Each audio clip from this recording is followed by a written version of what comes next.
दुखु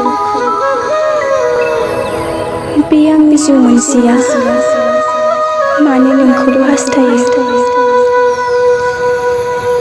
मानो नोंखौल' अराय सम आंनि जिउआव मोननो लुबैयो। नोंनि थार अननाय मोजां मोननायफोरानो आंनि गोसोआव जाखांफैबाय थायो। नोंनि रायज्लायनाय, नोंनि मिनिनाय, बावनो हायाखै नोंनि बै समनि रायज्लायनाय, मिनिनाय, जंखायनाय, एदावलायनाय रावफोरखौ। माबोरै बावनो आंदि नोंखौ बेसेबा थार गोसोजों मोजां मोनो। नों बेखौ माबोरै मिन्थिनो?